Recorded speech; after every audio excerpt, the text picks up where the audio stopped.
All right, welcome everybody. Welcome to ESGX.org, the community for inspiration, education, and action. I'm Paul Herman with your co-host Nigel Lake of Pottinger. I'm Paul Herman of Hip Investor, and we are delighted to have all of you join us today. This is being recorded as well, so you can rewatch this later or share it with your friends and coworkers and family. And what we'll cover over the next 2 hours with 3 different panels and a short intro and a summary are ways for all of us to take action during the COVID-19 coronavirus, ways to take action thinking about climate action, and any other solutions that we're trying to bring to help make for a world that can be have higher health and wealth and earth inequality and trust, the 5 pillars of a better world that we analyze here at Hip Investor. Nigel, would you like to kick us off with introduction and maybe a little story? Fantastic. Thank you very much, Paul. And thank you to everyone who's joined us from around the world. I think we have people from New Zealand, Australia, China, Japan, and Singapore, and they're all people for whom it's already tomorrow or very early in the morning, as well as Switzerland, the Netherlands, Germany, UK, Canada, and of course here in the US. There's a host of industries represented as well, healthcare, education, real estate, retail, financial services, software, energy, manufacturing, transport, as well as people from the government sector and from the not-for-profit sectors. Let me introduce my son and Paul's godson, William. This is him when he was about 6. And in case it isn't obvious, the thing on his back is a jetpack, which just shows you the power of imagination. William is 12 now, and I asked him a couple of days ago if he'd seen anything positive about the current rather crazy environment we're all in. And he said to me, "Yes, Dad, because Alexander and Catherine," that's his brother and his sister, "are at home more. Even though they're busy with the schoolwork, I still get to play with them more than I did before." And William has really appreciated that, which made me think about the importance of perspective and the importance of connection with friends and family and colleagues, which is part of what brings us here today. With that in mind, let's crack on with session 1. If Nick could flip to the agenda for this section, which should come up next. And if my panelists could join me now on the digital stage by switching on their video. We have Steph Gripney in Denver, Doug Heskey in the Bay Area, and John D in the Blue Mountains near Sydney. As they come through, we're going to start by talking, I guess, about how we cope with the new reality and some of the practical things that individuals, companies, communities, and government can do. And by the way, if you see me frowning during any of the presentation, it's because I'm thinking, it's not because I'm furiously disagreeing with anybody. It's something I've never cured myself of. We're caught up in a short-term crisis, but we mustn't lose track of the long-term issues, the long-term opportunities that may come out of this. So in this vein, I'd like to do something that we often do in Australia, which is to acknowledge and pay my respect to the indigenous people, the native peoples where I am today in New York, who have lived in this region for 13,000 years, which is a long time.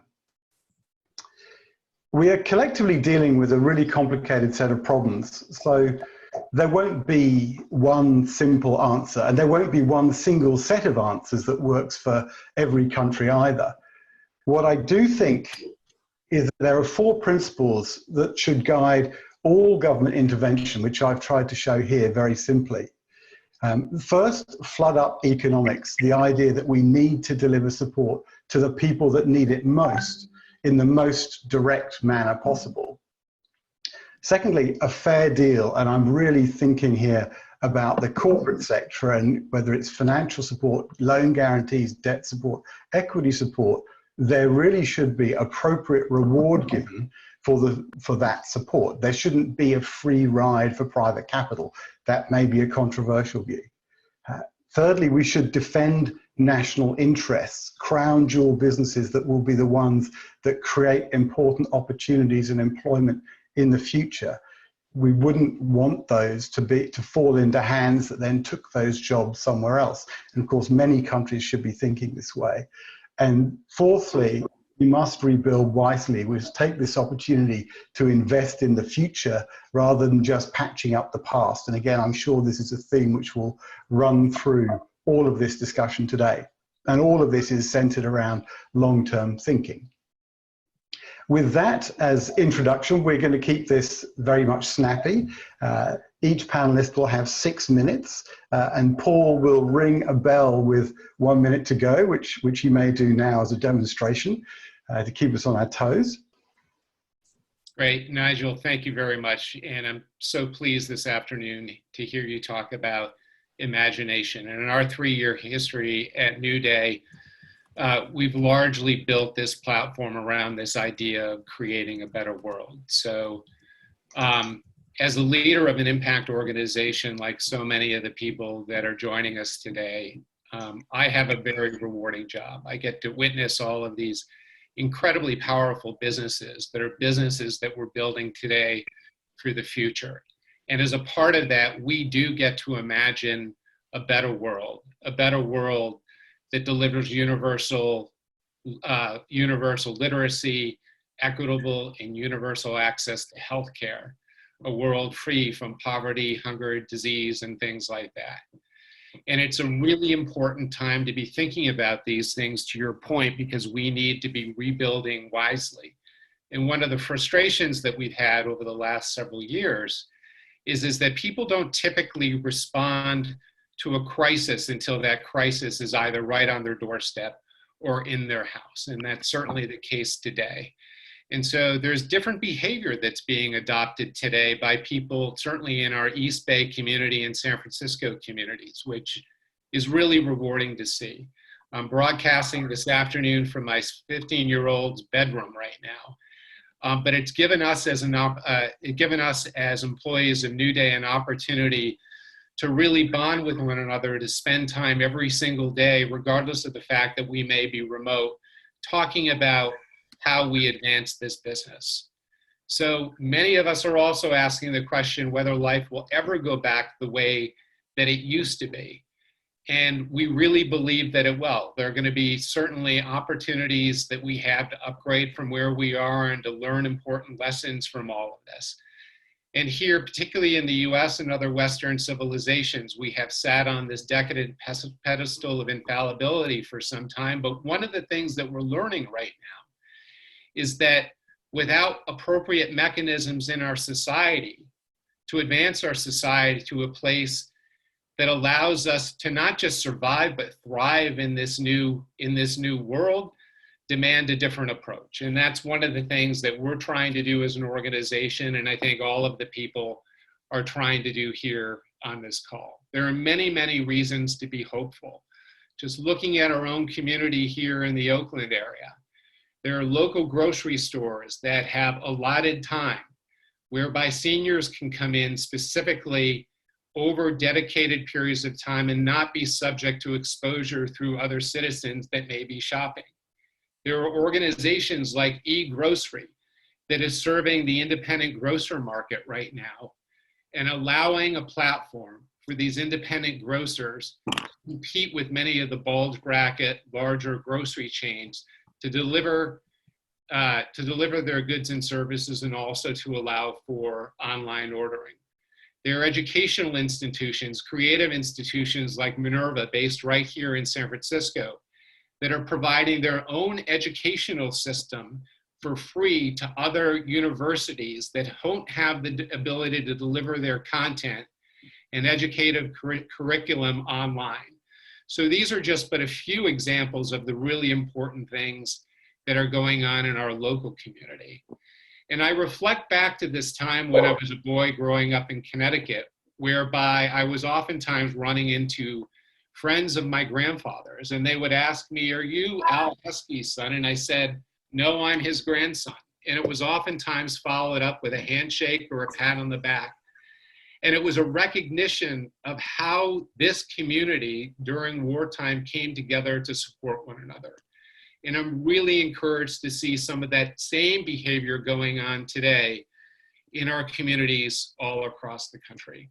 So we're doing a number of things at our organization really to think about the rebuild of our economy, the rebuild of our world in a really different way, focusing on areas like health and nutrition and social isolation and poverty and hunger, and what are the decisions that we need to be making as a society to tilt capital towards those organizations that are making a meaningful difference in the advancement of our society.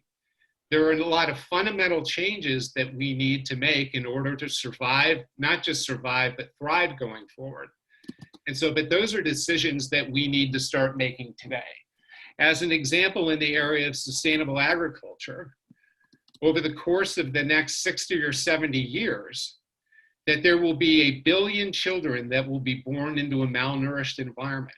Is that something that's easy to solve? No, it's not easy to solve, but it is work that needs to start today because it takes 10 years to re-engineer a seed crop that will thrive and sustain in a warmer climate. And so these are the types of stories that we need to be getting out into our community so that people can possess a better understanding as to how they move their own capital in ways to transform the world going forward. So per the previous slide, it's not just about slowing down the sinking of the old ship, which is current civilization, but how do we as a community engage in this process around building this new ship, and one that's so important to the future of humanity here. And we're thinking extensively about this, not just as it relates to our own investment portfolios and products and services that we deliver into our platform, but also around communication issues. And one of the things that we are actually or have announced today is the introduction of a new content platform and blog. And if Nick, great, you're on that slide. That encompasses all of these forward-thinking ideas that we'd like to introduce to our community. So if you have a minute today, please go to the blog, take a look. This is a really important group of people that we have here today. I would welcome anybody that wants to share content on this platform to send me an email or communicate to either Paul Herman or myself, and we'll get it up and online. Thank you very much. Nigel, I'll turn things back to you. Fantastic, that was great. Thank you very much. Let's just keep on going, and I'll pass through to Steph if she's there. I am there. Can you hear me? Fantastic, yes indeed. Go ahead. Fantastic. Next slide. So my name's Dr. Stephanie Gripney, and I'm based out of Denver, Colorado. And I founded the Impact Finance Center. And we do two things. We identify, educate, and activate individuals and organizations to become impact investors. You can think of us as an accelerator for the money. If accelerators identify, educate, and invest in entrepreneurs, where do individuals and organizations with money go to get non-conflicted investor education? I say that, and just take a second to think about that. What is non-conflicted investor education? If you think about almost all the investor education we attend and go see, it's from somebody who wants to get our assets under management. And so there's a real need out there in the market for what we call non-conflicted investor education from entities that aren't looking to raise a fund or get some money under management. And so we do, we're the accelerator for the money, and then we also develop community infrastructure that we can scale, replicate, and customize, such as our Impact Investing Institute that we launched 2 months ago in January. And what is the Institute? And we invite any of you with content that want to put it on there, put it on there. Over the last 3 years, as part of Colorado Impact Days, we did a double-sided marketplace experiment with the goal to catalyze 100 million. And we sourced 550 local investments. We identified, educated, and activated over 80 investors that are on their 2nd to 15th investment. And we had a goal to catalyze 100 million in place. And we are close to 300 million. As a part of that, we did 200 education events locally. And so during this adventure we're on right now, we're getting ready to take those in-person classes we did, the 200, and produce them online. And we're also willing to open up that platform for any other entity that wants to put their content on the Impact Investing Institute. So I'll go next slide. As if with all of you, that we had our plans 3 months ago, and now we have our plans that we're readjusting based on our new normal experience. And so our COVID response, first I just want to say we've had a team member and a daughter who's sick. We just had an uncle of one of our team members who is going to pass pretty quickly to the virus. So we just want to send our hearts and loving energy out to everybody, because it's going to be really tough times in the next several weeks and months. And so we took some existing infrastructure and work we were working on and are pivoting it to be our COVID response. The first one is we realized that for-profit businesses cannot easily receive grant funding. They legally can, but it's not easy. So we put up this infrastructure called the Main Street Bucket Brigade. And it's focused on nonprofits and small businesses. And you can go online and use this infrastructure, and you can use it to adopt any community that you want, or a geographic area, community of interest, place, or identity. And you can put up a small business or a nonprofit that, and three things. You can pre-sell a gift certificate or product, especially if you don't have it set up on your own system. You can receive a donation, even if you're a for-profit, through our umbrella. And then we can connect you to the CDFI Nonprofit Lender Network, and you can request people do a Main Street character-based loan to you through the CDFI as a nonprofit network. And that infrastructure, we're partnering with Community Funded, which is a private label crowdfunding platform. We can use it for the firm level, but we realize we can also use it for the lender level. So we're in conversations with institutions that are membership organizations of CDFIs and nonprofit lenders, community development financial institutions, and realizing that that is probably our best bet to keep our economy going over the next 12 months to 2 years. So our team has adopted a 1 to 2 year approach that we're going to be in this until a vaccine comes up. And we're looking at, in order to come out of the economy in the best place possible when we get a vaccine, that we need to keep as many small, medium nonprofits and businesses alive to do that. And so we're a fan of taking our high-risk grant funding right now and blending it with public equity money to actually provide CDFI nonprofit lenders. And so we call this terminology the enterprise integrated full spectrum capital investment. And so it turns out, when talking to Matt at Trillium, I asked him, I said, what was the best performing asset class in the last downturn? And he said, for 5 years, it was CDFIs. And if you don't know it, CDFIs and nonprofit lenders are still regulated under the banking industry, but they can provide Main Street loans out to affordable housing and small businesses. And so what's really fascinating is if you take, we call it 611, if you take $6 out of public equities, put it into, go from equity to debt into CDFIs, blend it with $1 at a 2% loan, $1 you were going to give away at a grant at negative 100%, that'll give you $8 that need a negative 8% return that you can then invest in a CDFI, and they can lend it out at 0. So we think taking a little bit of your money out of public equities, blending it with a little bit of your philanthropic dollars, does a couple things. You go from equity to debt. The CDFIs have a 10% loan loss reserve. So until they lose 11 cents on the dollar, you don't lose a single dollar. And then you de-risk it further with blending it with a little bit of philanthropic capital. We believe that the time is now for us to get really creative and take part of our public market money and put it into the CDFI nonprofit lender community. And then lastly, so use the Main Street Bucket Brigade as self-help infrastructure, bridge us over as we can, put money in the CDFI's nonprofit lenders, And then finally, we're a big fan of doing what they did in Australia and having the banks freeze for 6 months. So let's get some money to Main Street and also find a way to freeze the bills. So we're also looking at doing a bank freeze campaign. So those are the interventions we're looking at doing from the Impact Finance Center. And we encourage anyone who wants to join our party to reach out to us. And I think emotionally for all of us, we just need to find our lane. What scale are you working on, timeframe? And what can you do to make this go better on what we're doing and what we'll be on when we come out the other side? Fantastic. Thank you very much, Stephanie. And I might come back to that when we get to the Q&A section shortly. I'm now going to hand to John D, who's up in the Blue Mountains near Sydney. Good morning, John, and thank you for being here at rather the crack of dawn. Yeah, good morning, Nigel. Good morning, everybody. For the next 5 minutes, what I want to do is start by talking about how I think the current crisis has exposed the weaknesses in the current structure of our society.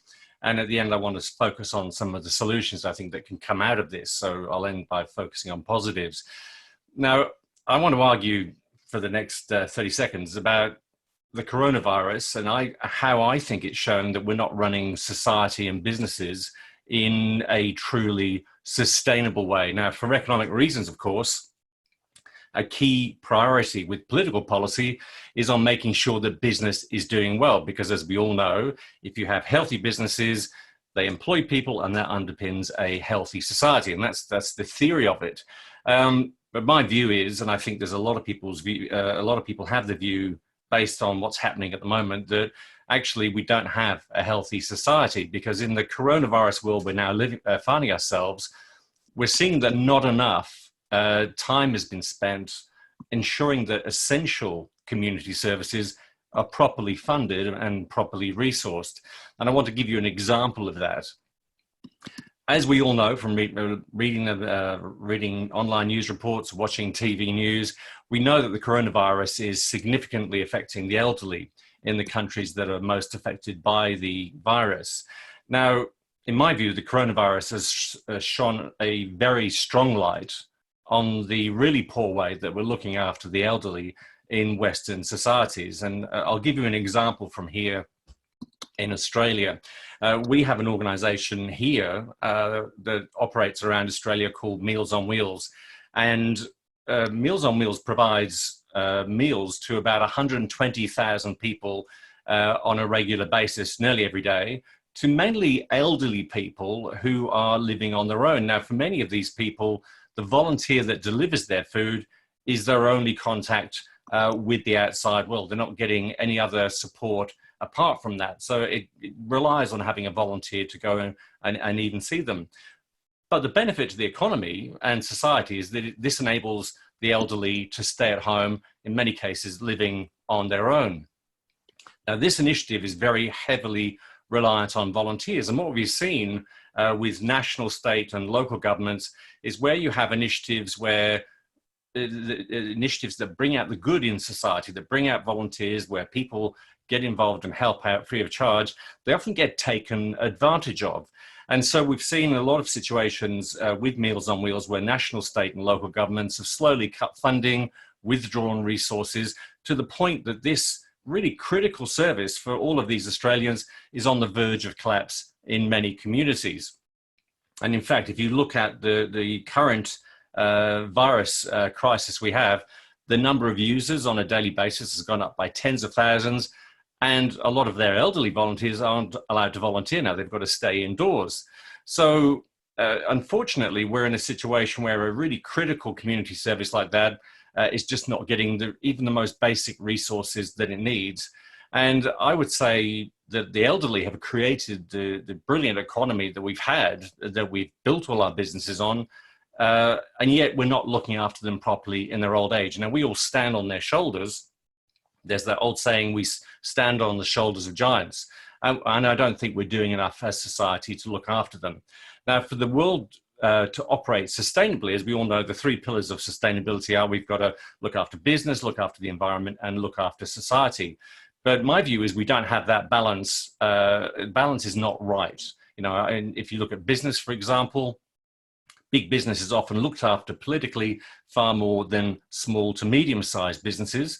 I think it's fair to say that many businesses, certainly we've seen it here in Australia, and I think certainly overseas, many businesses are not paying a fair and reasonable level of tax, the taxes that help to fund essential services like hospitals and community services like Meals on Wheels. And I think this crisis has really shown very starkly that we've cut too many of these community services to the point they're not able to properly handle the current situation. And of course, the other key thing that we're not tackling in any way at all properly is climate change, which is a huge issue that I think could cause a lot more economic damage than even the coronavirus is causing right now. If we go to the next slide. So that's the problem. So what is the solution? So I think we need to get a better balance on looking after business, society, and the environment, and put more effort on more of an equal approach there. And I think we need to bring the community together to ensure that we better look after each other going forward post-coronavirus. And what you're seeing on screen right now is the Do Something Near You website, where people in Australia, this is a site I run, where you can type in your postcode to find and help organizations like Meals on Wheels. But the idea is to bring together businesses and the community and local government to work together to improve outcomes for the community and for the local community. Now, if we go to the final slide, what I want to end on is a more hopeful note than what I've been talking about. Now, we're all rightly worried about the huge impact this is going to have on businesses and the economy, but the good thing that we've seen in the presence of what was undoubtedly a major threat, governments are using their massive clout to throw an unprecedented amount of money and resources at the problems that we're facing. Now, the push to find a cure, the push to save our economies and save jobs is pulling people together and governments together in a way that we haven't seen since the moonshot in the 60s. And I would argue that tackling coronavirus actually is a good practice run for pulling together similar resources for solving and tackling climate change, and to solve and tackle that issue in a way that avoids the massive impact that climate change will have on business and society. And if all the predictions of scientists are correct, that could be potentially far bigger than what we're seeing now with the coronavirus. So Blair Palisi is going to be coming on later to give examples of those climate solutions. But for now, I'll leave that there and hand back to you, Nigel. Fantastic. Thank you very much, John. That was great. And I might just turn this to a question for all of us to talk about briefly, which is, what are things that you think, or, one thing that you think is the most urgent for us all to act on now, whether this is at an individual level or at an organizational level? I don't know, Steph, if you want to go first. I think the thing we need to all get on the same page with sooner than later is the time frame we need to look at responding immediately to the virus. Are we on a 3-month schedule, or are we on a 2-year schedule? And I say that using the Titanic picture of, are we moving the chairs on the Titanic, or are we trying to repair the Titanic? And if we're trying to repair the Titanic, my fear is that we're going to take this immediate rapid response money, this gifts and grants, and we're going to burn through it in 1 to 2 months. And versus if we're in a longer scale time frame of 12 to 24 months to get through this, we need to take that money and leverage it with other money to keep our nonprofits and businesses alive, so they have jobs, even if we're doing it at 60%, so those people can go buy food and shelter. So my big feeling is, like, let's get on the same time frame, and then let's put more money into keeping small, medium businesses and nonprofits alive, so people have jobs to have when they come back after this.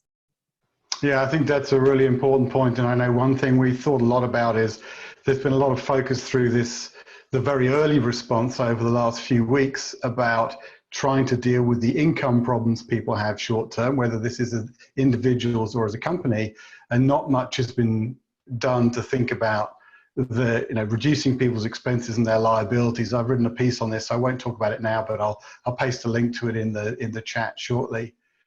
Doug, what are your perspectives? And you're on mute, by the way. Yeah, I think first and foremost that we need to get resources into the healthcare system. As many people have seen, there's an urgent issue at hand, even for hospitals that are currently serving what is a significant population of individuals that have been affected by the virus, which is expected to get a lot worse over the coming weeks. So we need to get respirators into these facilities. We need to get capital into these facilities so they can support those individuals that are most at need. The second thing that I would say is that we need to be doing a lot more education. I think it's tragic to see certain segments of the population that believe either that they are immune to this virus or that they don't care. Yeah. And that they have to understand that there is a responsibility as a community member, even if they're young, even if they're part of a population that may not be as vulnerable, to protect other members of the community. Yeah, look, I think that's absolutely right. And it's, you know, we've seen this in different bits of the press, whether it's here or the UK or the US, and indeed the actions of some of our leaders that have made it difficult for scientists, health professionals, and other people in business just to get their message across. And coming back to what Stephanie was saying earlier about the timeline, I was talking to an investment manager yesterday, who very long established business that's grappling with exactly this question: how long is this going to last? Because the health part of it to some extent is understandable as to what may happen, but what remains really imponderable is government action and how far governments go and what those measures are, and that remains uncertain. I think this is a massive issue for many businesses. John, what about you in Sydney, where the sun is rising? What's your perspective? Look, I think Doug hit the nail on the head there. The biggest priority, of course, is getting more resources into the health sector. Here in Australia, the government has kind of collaborated now with the private sector private hospitals to bring them together with public health hospitals to have a better coordinated response, which I think is very good to see. I think one of the key things that we need to look at is actually making better use of the resources we already have. If you look around Australia, for example, and this would be replicated in America and Europe and elsewhere, what we're seeing is there are lots of community organizations, lots of local councils who have people who are involved full-time in community outreach, and we have a lot of resources within each community where we live. And no one is doing a very good job bringing all of those resources together, so that, as a good example of that, if you look at all the elderly who've been told to stay indoors, don't go out, just stay there, how are they getting their food? So a lot of the food that's being delivered to them, a lot of the assistance that's being delivered to them is coming from ad hoc Facebook groups that have been set up in their community. And the government is not being entrepreneurial enough in pulling all those existing resources together to cheaply, and in some cases at no cost, get that assistance to them. I think we need to get a lot better at the way we coordinate our community response to this. And that's not just here in Australia. I think that is everywhere. And that's something that the Do Something Foundation that I run, that's something that we're focusing on at the moment. And I think— I might just jump in, because there's one good question which perhaps gets a little bit underneath the skin of all of this, from Wes Lauren, who's an American businessman based in Australia, who asked the question: with the glut of corporate stock buybacks largely funded by the 2017 tax cuts in the US, and we've seen similar things in a variety of other countries, what approaches are being made to actually free up capital for long-term investment? And what's the impact of all of that? I'm interested if anyone on the panel's got a view. I don't know, Steph or Doug, you want to talk about that? This issue that there's an awful lot of stock of capitals flow back into the private sector, or out of the private sector back into investors' hands, and those businesses now find themselves to be undercapitalized. Steph? I think we are at a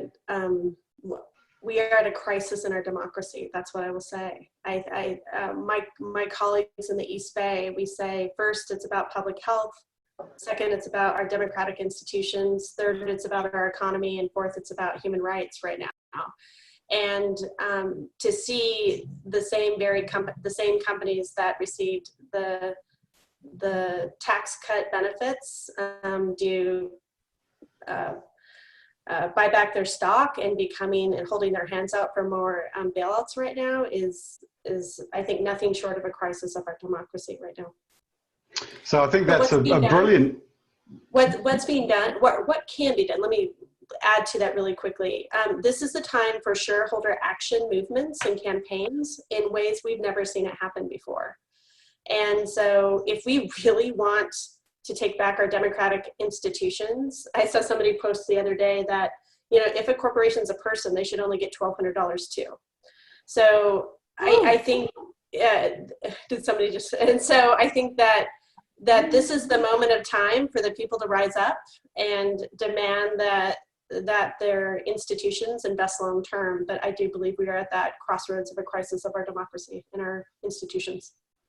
Yeah, look, I think that's a great lead into a quick fire round just to wrap this panel up, a 30 or 45-second answer, which is, as we sit here today, we can see all these issues and that a bright spotlight has been shone on some of the bad decision-making of the past. And it's easy to think optimistically that maybe change will come from this. But, you know, one of my friends who's an expert on why this stuff doesn't happen says, no, we're all just going to slide back to the way things were before. You know, what's one thing we can do or should be doing to drive forward so that actually real change comes out of this? Doug. Yeah, I have a couple of things to share here quickly. So the biggest challenge that we have is really bridging this chasm between awareness and action. And so every one of us should be out there encouraging people to take action, whether you're writing a senator or a congressman, demanding change in some of these areas. We've spent a lot of time over the last couple of years talking about this idea of stakeholder capitalism as a replacement for shareholder capitalism. And in a time where corporate organizations have more power and financial control than ever before, it is time for these organizations to step up and start behaving, acting more responsibility, and truly diverting capital towards all of their stakeholders, not just to shareholders. That is something that has been taught in educational systems now for several decades. It doesn't mean that capitalism is bad. Capitalism is great, but the way that we're using it in this century, in this society right now, doesn't work. Yeah. John? Yeah, look, I would agree with Doug on that. I think the key thing we've got to look at is ensuring that we stop capitalizing the profits and then socializing all the losses. And companies that might have just made $1 billion profit, where the CEO is getting paid tens of millions of dollars, you know, suddenly come back and they demand to be bailed out by taxpayers. And at the same time they're doing that, having got all the benefit of all those profits, suddenly are letting go of tens of thousands of employees in some cases, and expecting the government and taxpayers to fund those people. And yet I haven't seen a reduction in that particular CEO's wages. And I think we, you know, if government is going to go and put significant amounts of money into certain sectors because they haven't kept enough money back or haven't run themselves in a sustainable way, then I think as taxpayers, we have a right to demand that we get a good return on that taxpayer investment in bailing out that company. This idea that we continue to bail out companies without getting any return for taxpayers, that's got to go out the window. Yeah, I couldn't agree more. Look, it's ticked over the end of our session, so thank you all very much, and we'll bring in session 2 now, and Paul is going to take over to moderate that. I'll just drop one last question in here. There was a great question, but it's just disappeared. Someone answered it. So I'll hand over to Paul now and look forward to hearing whatever session 2 holds. Great. Welcome, everybody. And so we'll just center ourselves on solutions, and I'll hit the bell as they do in some cultures. And we'll all hone in on this shared sound around the world. And so I want to welcome our panelists. So Melanie Audette from the Mission Investors Exchange. And so they work with foundations, endowments, and other impact investors. Kristen Hall, who leads NIA Impact Capital, which focuses on gender-based and women-led products, services, and investments in companies that have product services and leaders that focus on women. And Phil Vernon, who's the founder of Australian Ethical, so one of the most impactful superannuation retirement plan companies. So we're going to focus on in our panel here is what products can be made by manufacturers and service firms. What's the role for investors and wealth advisors, as well as mutual funds, ETFs, and separately managed accounts? And are there any cross-sector solutions, not only in business, but in governments, nonprofits, including our cities, counties, and communities? Let's go to the next slide, because what has turned into one of the most liked Facebook posts was shared by my friend Steve Teal, who loves scuba diving, and he shared this with me, and I shared it with Nigel, and several of you have liked this on LinkedIn, which is a great place to share good news. and that is a COVID-19 patient in Italy, and that is a scuba mask. And that scuba mask has been re-engineered and revitalized to be a ventilator. And the reason why we need ventilators is that the lungs, when the COVID-19 virus replicates inside you, it weighs down your lungs. And so that's why this was originally characterized as pneumonia when it was discovered in China and Wuhan. And so not only do we have this reverse engineering of a scuba mask, which allows us to breathe underwater to then help us breathe more closely. On the next slide, we have entrepreneurs stepping up. So in California, Elon Musk, and in the UK, Mr. Dyson. So you may have a Dyson vacuum cleaner or a Dyson fan. 10 days ago, Boris Johnson asked Dyson to what they could do technology-wise. And so this is an early version of a Dyson ventilator, and they've committed to manufacturing 15,000 of those. In addition, in the US, and there may be similar type approaches around the world, there's something called the Defense Production Act. And so with the Defense Production Act, which was used during World War II, that shifted automotive companies to make metals, military, and what ended up being a B-29 bomber a day during the height of World War II for weapons. We are shifting in industry for healthcare. So instead of destructive military in rebuilding peace and democracy, seeking peace and democracy, this is healthcare. This is how do we keep ourselves alive while we pursue a vaccine and support our healthcare system. So, and so Melanie's going to talk a little bit more deeply about that, because she's helping State of Washington and some others source ventilators and masks and other health supplies. And you may have some ideas on this, so feel free to add to the chat box and the question box. So that's one topic, is healthcare. A second topic on the next slide is what programs are being implemented around the world. So Denmark was the first, one of the first out of the gate to provide some government support. Other types of, which we'll talk about in a second. But we have a small business pandemic checklist. There's a group called Umbrex, U-M-B-R-E-X, a group of consultants who are offering their time pro bono. You can go to Umbrex and find the pandemic checklist, and it includes ways to assess your business, plan for the future, communicate, and implement.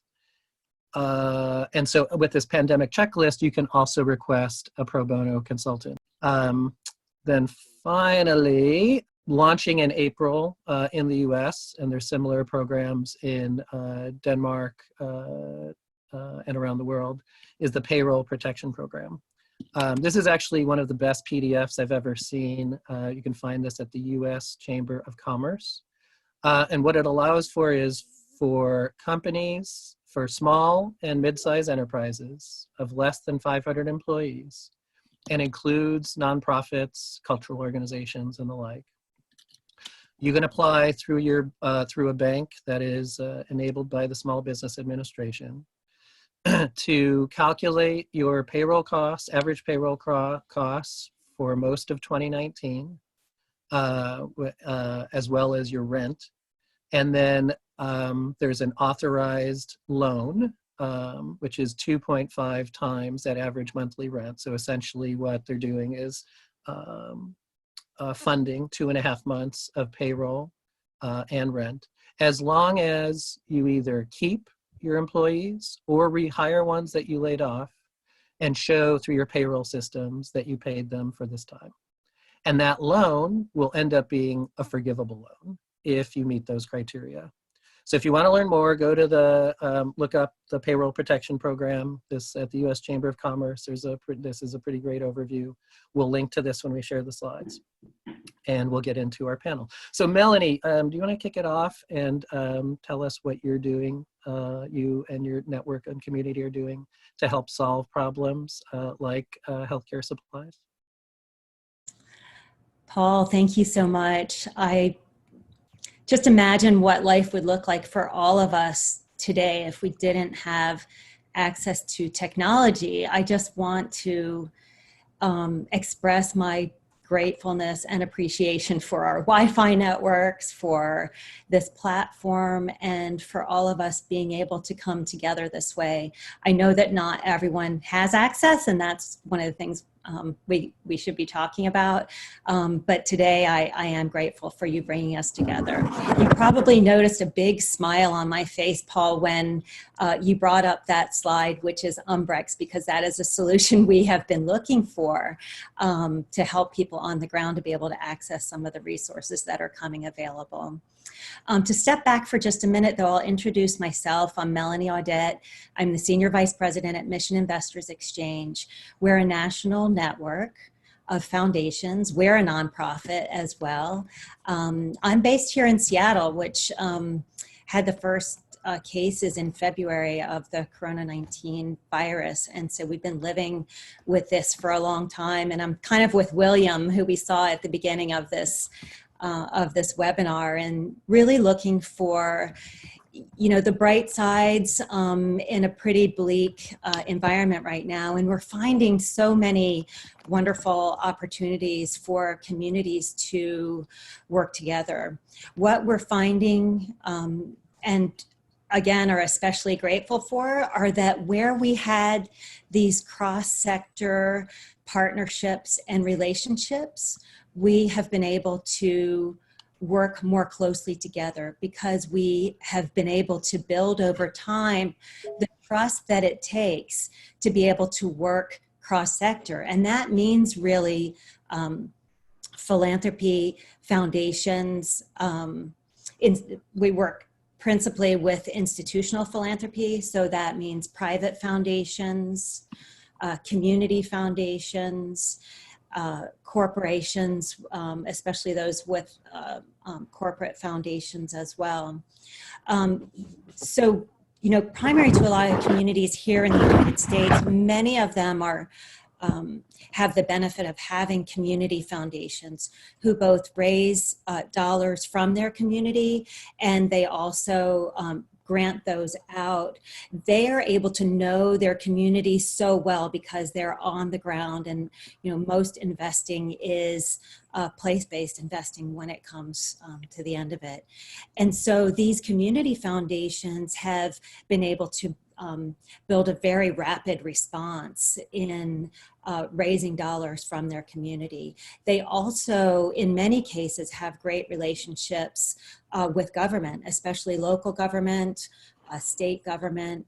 And because we have been able to have these kind of conversations among nonprofit associations, foundations, and networks, like here in Seattle, it's Philanthropy Northwest that is having calls every week with the nonprofit association leaders and their members who have lots of different tools, with grants really being at the forefront in this urgent situation, but also considering other tools that the members of our network are really putting to the test, and we call this catalytic capital. So what are the things that a foundation can do that no other type of organization can do? And so that's the sweet spot. So back to our work, cross-sector, we're looking first at the most urgent needs. And of course, that comes down to some of those slides that you showed, some of the innovations around Paul, including access to the personal protective equipment and ventilators. Key to getting, product where it needs to be in the most urgent way is the connection between the dollars and the work on the ground. And so therefore, there are opportunities for philanthropy to play a role. One of the best things that foundations can do, and high net worth individuals and others, including corporations, is to understand what the needs are by communicating with their state government representatives here in Washington. That's via the Department of Commerce. Luckily, there's a procurement specialist and some very high level leaders that have come together to identify, working with 3 or 4 other agencies, what those needs are. If those in philanthropy and corporations can understand what those needs are, they're able to do things in this order, I think. One is procure to donate. So therefore, skipping a step and purchasing those things and donating them to the places they need to go. Second is providing dollars. Because hospitals, for instance, have revenue streams that include elective surgeries that aren't taking place right now, having more free flow of grant dollars, and those can go to lots of different types of entities, especially through community foundations and other funds that have been set up, but also to government, to hospitals. And so really understanding those needs by communicating with some of your philanthropy networks like Council on Foundations, the United Philanthropy Forum members, and your local regional association are truly important. Next, it's loans. So being able to unleash more capital sometimes takes time, and having a loan, Paul, for if there's especially a guaranteed source of capital for a product or a service, but that money can't flow quickly enough, there are opportunities through CDFIs, like Steph mentioned earlier, community development financial institutions, and also via foundations through, for instance, Open Road Alliance is an entity that is built to provide bridge loans to nonprofits in particular. So I'll stop there. Okay, and Kat Berman from C-Note will dig in deeper into community development financial institutions. Kristen, what is being in terms of products and solutions that are coming to market, or other community initiatives, possibly even cross-sector? Sure. So thank you, first of all, everyone, for tuning in today and for being with us today, and for being part of the solutions in every way that you are. I'm seeing things from the micro in my own neighborhood to our larger community in Oakland, California, and then also on the publicly traded sector, looking in that into those companies as well, as far as things that we can do and things that are happening. So I'll just back up to say, I met Nia, founder there at Nia Impact Capital, and it means intention and purpose. So we're looking to place money with intention and purpose throughout both, our local community, and then as well in our publicly traded portfolio of global companies. And of course, as you mentioned, we do that with a gender lens. So we're looking at every opportunity, solution, every way we bring that gender lens, just meaning that, what does this mean for women? What does it mean for men? What does it mean for better? And so we look at numbers as far as what women are leading. And then we also look at products, services, as well as practices about getting to gender equity, because we see that as a strategy to get to some of our larger solutions that were needed for people and planet when we're talking about the United Nations 17 Sustainable Development Goals. Many of them will get there faster and be achieved faster if we bring that gender lens. And so that's one of the things we do at NIA. And then when it comes to a crisis, this unprecedented crisis that we, most of us haven't lived through anything like this, what are we seeing? And one thing is, if you had a strong community already, and be that your business community, or it could be in your neighborhood, you're seeing that mobilize faster. People are sharing resources, and people are sharing innovations faster. And then, of course, in our local communities, so much is how can we get money to both the entrepreneurs and the people that are needing it, when we're not fully trusting that the federal government's going to get people what they need. And so can we shift business models and help people with innovations? And so one of our favorite locals is Awaken Cafe, and sadly they have had to furlough people, and yet they are taking their coffee online, and people are buying their sustainable coffee in a way that they can, keeping their 6-foot distance and doing curbside pickups.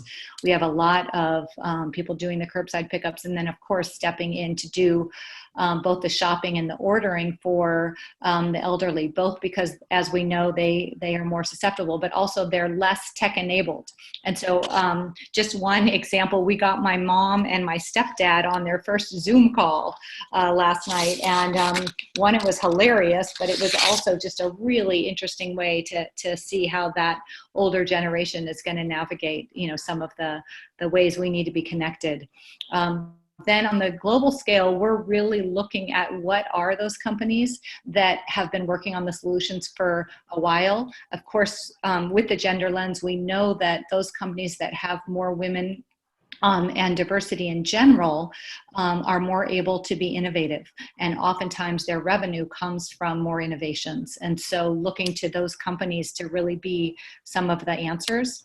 And of course, those that think in a startup way are able to pivot as well. So we've seen that with Tesla, as far as not only using cash, and that's something that Nigel was talking about, but definitely looking at cash flow and who has it and how they've been managing it is super important during these times, because we're going to need it, right? Whether it's to keep up your dividend payout or to figure out how to shift revenue streams, and then also how to pay employees during this time. So those that have the cash reserves, rather than doing the shareholder buyback, are definitely in a better position right now. So that is super interesting for us to be watching. And then partnerships. So the ability to partner is super, super essential. We're even seeing, United Natural Foods, we wouldn't be surprised to see them getting a bump. They are delivering all of our natural foods everywhere. The fact that they were able to do a partnership with the federal government during this time and is just bringing them more business. So those people that are able to kind of step outside the box and find those unusual partners is going to be really important during this time. And then what are the essentials? And of course, ventilators have come up, hand sanitizers. We've seen our local breweries and alcohol those that are maybe they're selling really well. I think everyone in my feed is drinking more than usual and they're having cocktails delivered. At least they're allowed in our Bay Area to have the cocktails delivered and curbside pickup.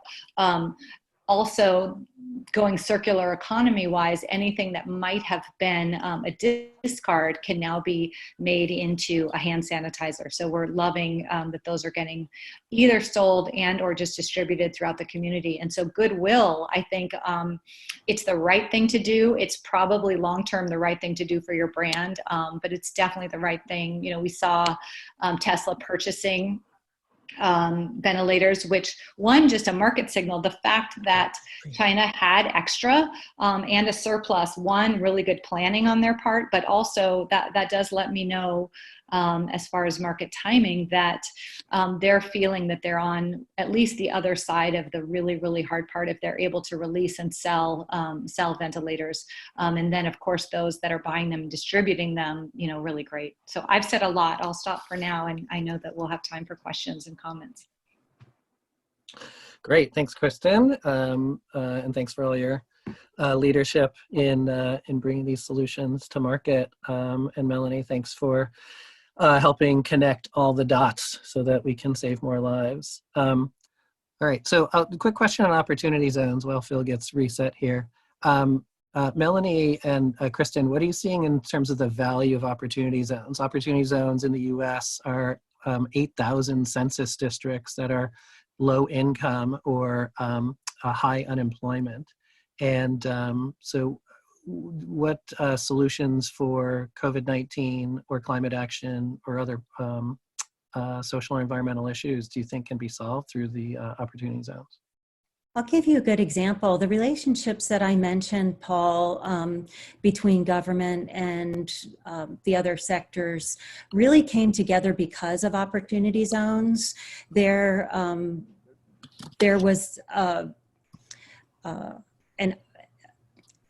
part of the process of selecting the zones here in Washington was that every one of the Native American community, Native American tribes had an option to become an opportunity zone.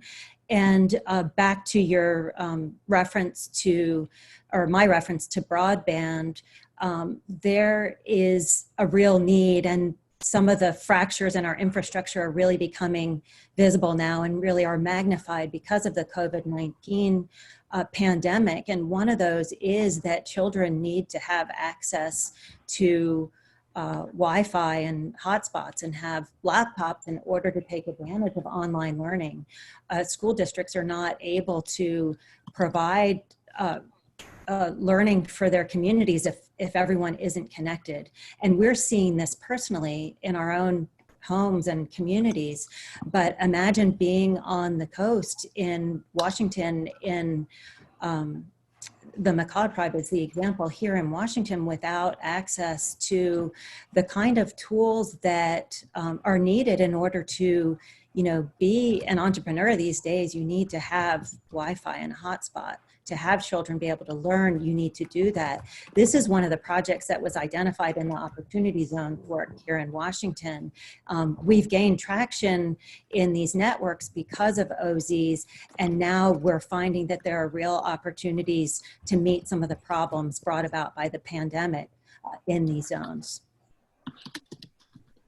Great, and so would that mean that somebody could start an internet business in an opportunity zone, even on a native tribal land, and gain tax benefits? The technical answer is yes. That takes building the 3 R's: respect,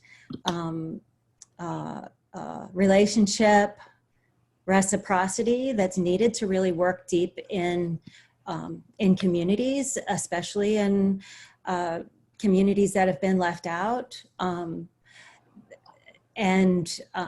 So these things don't happen overnight. The benefit is there have been efforts along this path already. I think the COVID-19 epidemic is really just showing that these efforts need to come to fruition. But the answer is yes, there are opportunities to invest in these types of infrastructure building that will create not just financial return, but real community benefit for the long term.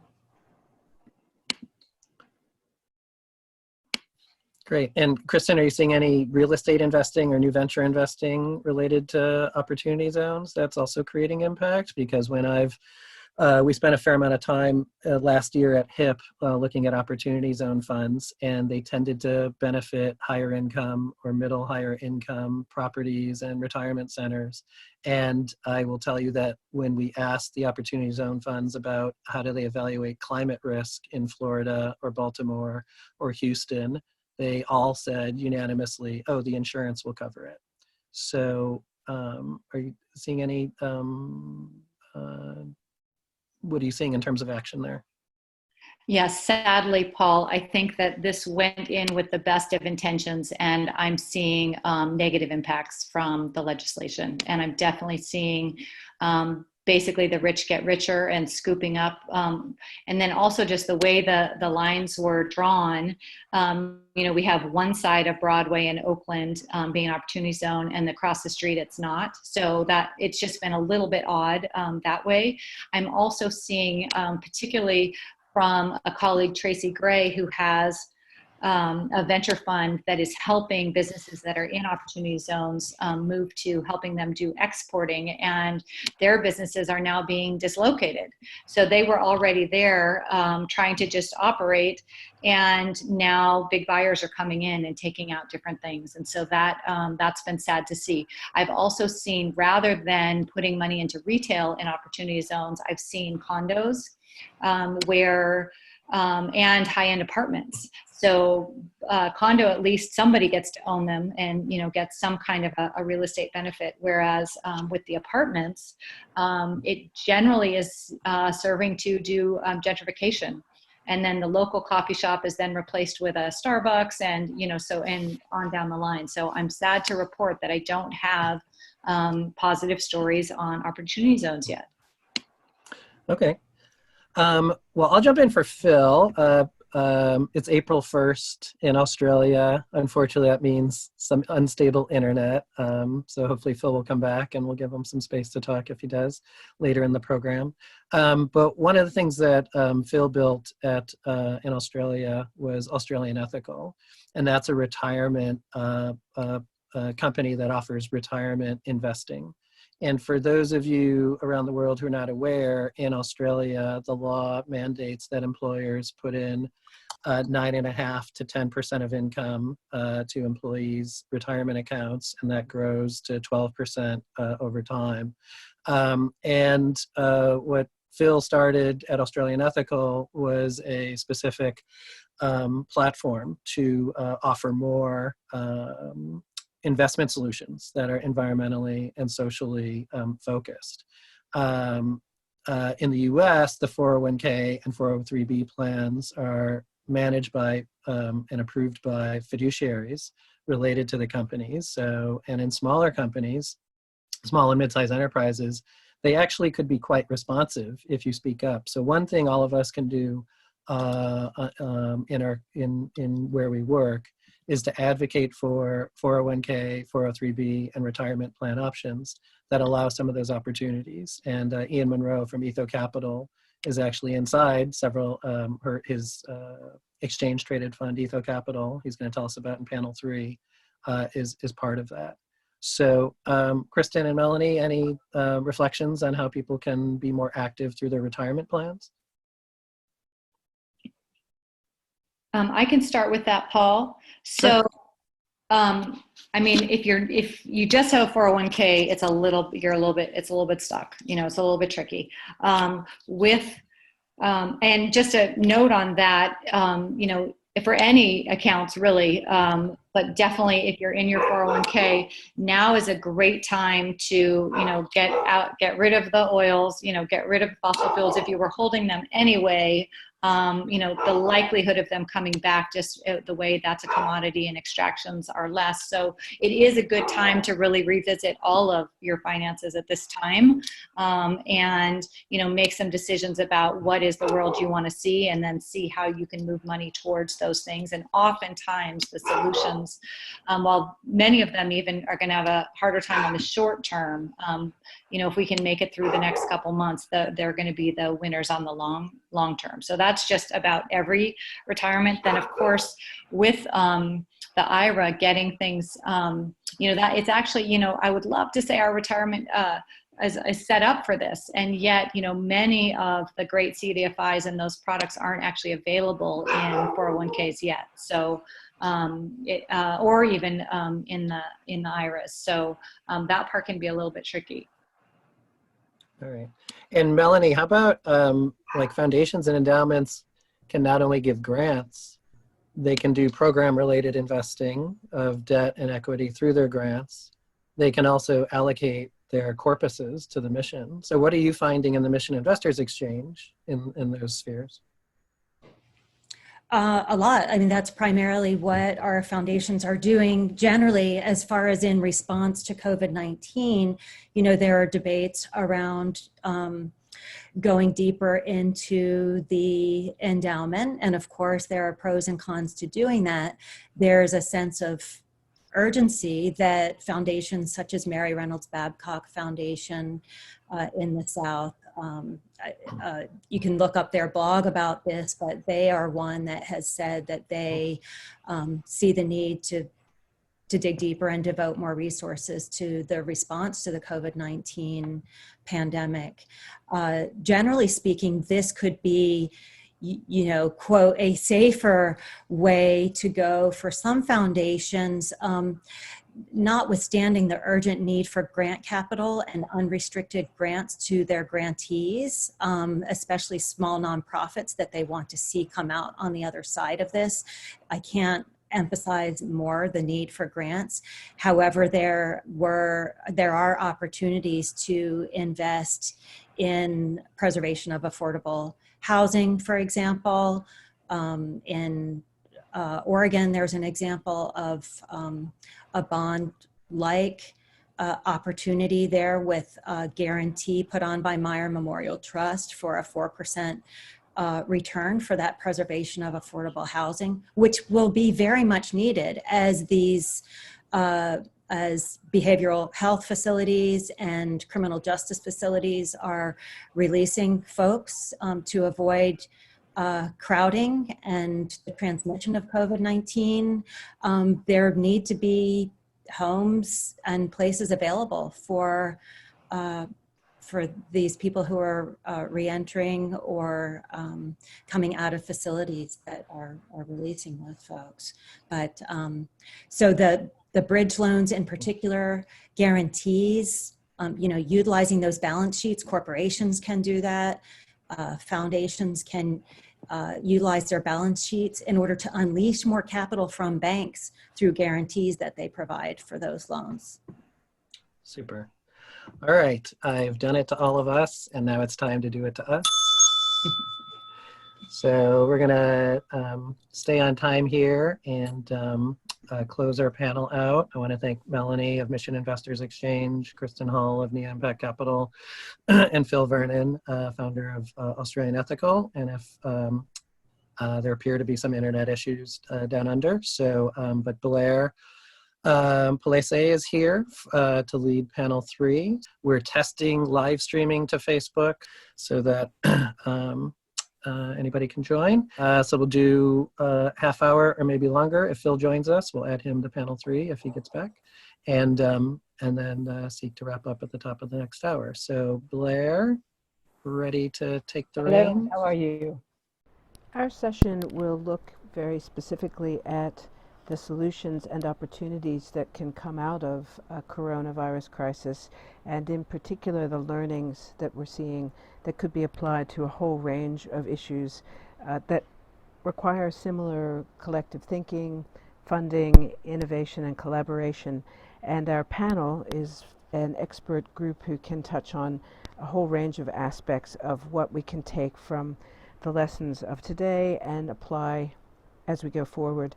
So one of them, you know, given the scale of the impact of the coronavirus internationally, we're certainly looking at the kind of crisis that touches on everything: health, education, food distribution, a whole range of things that ordinarily we take for granted that suddenly we're having to rethink.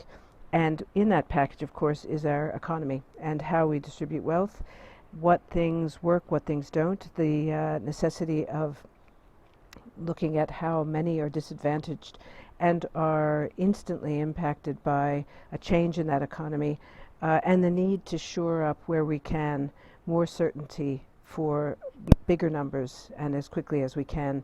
To some degree, that lends itself perfectly to the kind of thinking that ESG and those that do it well are already thinking about, but it certainly adds new and new aspects to that. And when you look at an issue like climate change, many of the lessons that we are learning through coronavirus and lack of understanding about science in particular have been exposed, meaning our public is not able to understand health risks, interpret the news about the risk of the virus, and a whole range of other things that unfortunately have been politicized in many countries, meaning that governments are using that kind of information more as a political tool than a way to educate and provide solutions, and we're seeing that kind of play out. So in some of the slides we're looking at, the first one is just, I think, the opportunities we're seeing on a large scale at the moment are the opportunities for a green stimulus and using money injected into helping the economy around the world in countries to put it toward good alternatives to things we may have been doing in the past that have ultimately are not going to be sustainable, and leapfrogging ahead to where those solutions are. So our panel is going to touch a lot on that. Our second slide in particular focuses on, in my case, just wanted to mention the Korean Green New Deal. If you haven't had a look at that, it's quite impressive, including a carbon tax, a commitment to end funding in fossil fuels by quite rapidly, no new fossil fuels, to go net zero by 2050, and to inject investment money into renewables. So it's an example of how a green stimulus could be set up, and we could pull lessons from that and look at amplifying that internationally to countries that need to move in the same direction. The next slide, if you would, Nick, just quickly looks kind of guiding us in our discussion a little bit around where we are now, where we could get to, and where our expertise are. One of the things that has shown, and Paul's work in this at HIP Investor, the measurement of the market and how better performing investments into particularly things that are not fossil fuel, but a whole range of other things. And one area I've been working on in particular is climate risk. So those companies that are aware of climate impacts and climate risk also are performing better because their risk analysis and that worldview as a company allows them to be better prepared for things like a crisis like coronavirus. So our finally, just wrapping up, our panel as we go into it for discussion includes Catherine Berman, Shashila Perez da Costa, and Ian Monroe, all of whom bring really unique perspectives about the role that money, investment, and collaboration can play in moving us toward the better and the good. So Catherine, if you wouldn't mind kicking us off first, that would be great. And we can also take some questions toward the end. Catherine, over to you. Wonderful. Thank you so much. Thank you, Paul and Nigel, for hosting this. I'll just ask Nick to advance the slide. And while he does this, I just want to start by really just connecting to every person who's on this call right now. Thank you for being here, and also sharing healthy and healing thoughts to your family. I know that health is top of mind for each of us. And so I just want with that very serious note.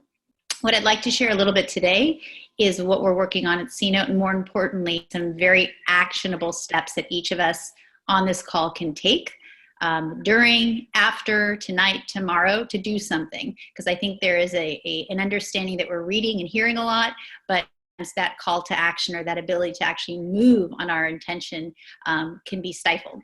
So that is my intention. So let me share a little bit about C-Note. So we are a women-led impact investment platform on a mission to close the wealth gap in the United States. We do that by driving critical dollars, specifically income communities and communities of color, through these amazing organizations that you've heard about around 8 times on this conference alone, called CDFIs, or Community Development Financial Institutions. I'm going to talk a little bit about them later in the call. Last year alone, over 80% of our investments supported low-income communities, and over 50% invested in women specifically. And the place that we work in C-Note is really in the cash and fixed income part of your portfolio. You heard from folks like Mia Capital, you'll hear from Ethos, so some wonderful folks doing amazing work around the public equities portion of your portfolio, we really focus at C-Note on how do we drive more impact in your cash and fixed income. And then we do that in a very targeted way. How do we do that so we can support your local communities? How do we do that so that we can actually align with the causes that you or your foundation cares about?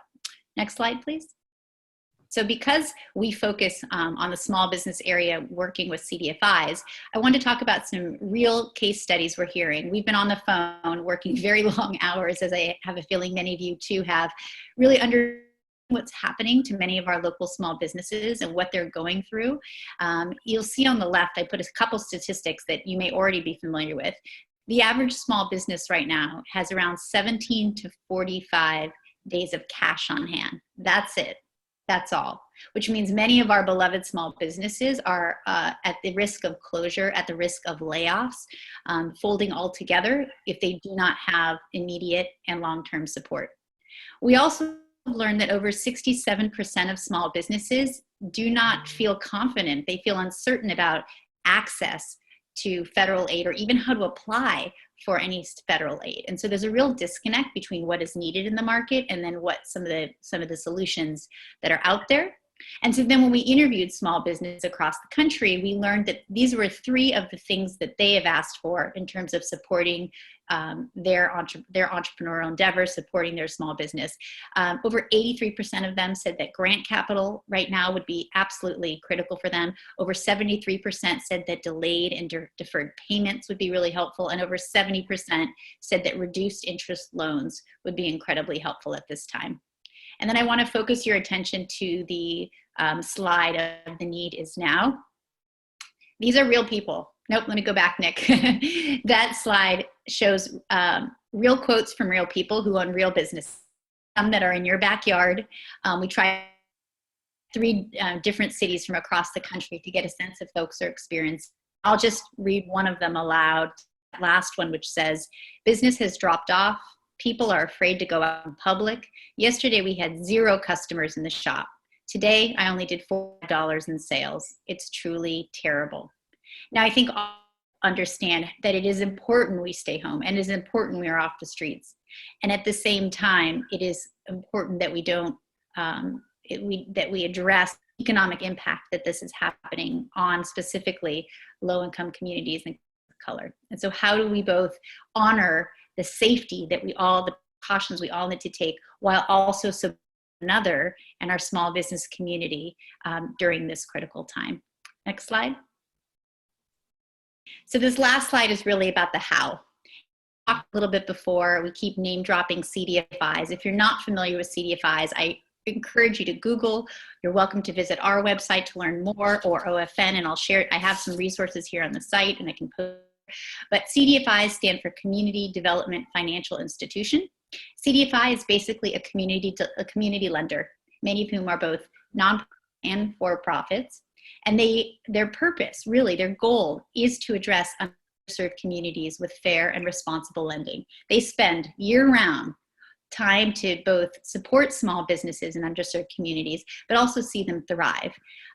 They have a 30-year track record of success, so this is not a new industry, and they are committed to seeing this fair type of capital throughout our country, both in rural and urban parts of the United States. I'll also share that CDFI is a stranger to disaster relief efforts. In fact, it is in fact those organizations, those CDFIs that have been on the front line of many of our natural disasters, whether it was Hurricane Katrina, Sandy, CDFIs again and again have been the first responders. If you think about our nurses and our doctors and that amazing medical staff as on the front line of our healthcare, CDFIs are very much on the front line of rebuilding our economies during natural disasters. And it's for this reason you're going to hear more and more about CDFIs. And as I shared, they're nationwide. How do we really empower and support CDFIs so we can, to Stephanie's earlier point, address the issues, the economic impact, both today, but also in the long term? Because CDFIs think not just about the short-term effects of this, but also the long-term recovery and resiliency of our communities. So I have 4 very tangible things that you can do getting off this call. One If you know your local CDFI already and you're familiar with them, please reach out, because many of them have already pulled together a CDFI emergency fund to address their portfolio needs in your local community. At our link, mycnote.com, we're actually going to host a page just completely dedicated to those specific funds, and you're welcome to find the one local to you. So we'll be publishing that shortly. The second is, if you want to provide grant capital that is so necessary right now, we encourage you to locate your nearest CDFI. OFN, or Opportunity Finance Network, is a fantastic organization, a membership organization for CDFIs, and they have a CDFI locator that we have included a link to on our site, where you can look up your city and find that. Third is, if you are doing impact invest, there are a few firms out there that have been investing in CDFIs for years and making it easy for impact investors to put their money into CDFIs. Calvert Impact Capital is a fantastic one. And as I shared, CNote as well has been doing this to really try to drive more support and investment into CDFIs. And finally, if you're looking to do something that addresses both the urgent need for capital for small businesses as long-term resiliency and recovery of our communities, there is a CDFI Rapid Response Fund that is 1% patient capital, and you can put money in today, go out within 48 hours. You can target it to your community if you want to put it in your own backyard and make sure that your small business this crisis, or you can also target to other parts of the country and support where your parents lived, other loved ones, or low-income communities that you specifically want to support. So it's targeted, it's accessible, and it's also urgent. Its dollars will go out within 48 hours, and we'll continue that fund obviously over the next year. Thank you very much for having me, and I will now turn this over to the next panelist, which I believe is Ian. I think so. Thanks so much, Catherine and Paul. So I'm Ian Monroe. I wear a couple hats. I teach courses on scaling up solutions to climate change at Stanford University, and out of the deep dive life cycle assessment science that I teach there emerged Etho Capital, which does public equity fund and index creation based on a deep analysis of company climate impacts, including what's going on in the supply chain for companies, and then overlaying more classic ESG, environmental, social, and governance screens, looking at bad actor issues. So we try to do our best to take out the bad and really highlight the good and create indexes from the bottom up of the most sustainable, efficient companies. And I'm coming to you today from the small farm where I grew up in rural Mendocino County here in Northern California. And I really have had two passions for a long while. One is doing everything I can do to help scale up solutions to climate change. And that initially came from just seeing the impacts of climate change here on my family's farm in terms of what we could grow, and then always having a fear of wildfires and seeing what climate science was saying about those fires being more likely to be more frequent and more intense. And unfortunately, that came true a few years ago in 2017, when we were in the middle of one of the big fires that destroyed pretty much all the structures here on my family's farm. So we're still in the process of rebuilding that. Personal experience is one of the things that drives me doing what we're doing with climate investing for Etho. And on a related note, a mission that I've increasingly been trying to figure out how to fit into things is trying to sort out how we can really revitalize our rural economies that pretty much everywhere around the world are bleeding intelligence. There's a brain drain out of rural areas, from areas, even smaller cities, to the mega cities, New York, San Francisco, Sydney, Hong Kong, etc. And I think actually COVID, a silver lining that isn't being talked about a lot, is really showing that there is tremendous value in having a diverse geographic and diverse in terms of urban rural workforce, as long as you have the technology all together. And that was something that went into our, with how we built Etho, having from the very beginning a geographically diverse remote workforce. And so for us, for Etho, really our operations haven't actually been affected at all from what's going on, because we have a team that's spread around and primarily has been working remotely.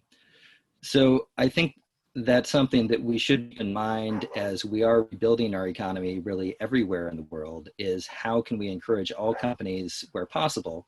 And of course, it's much more possible for knowledge-based jobs as opposed to physical location-based jobs.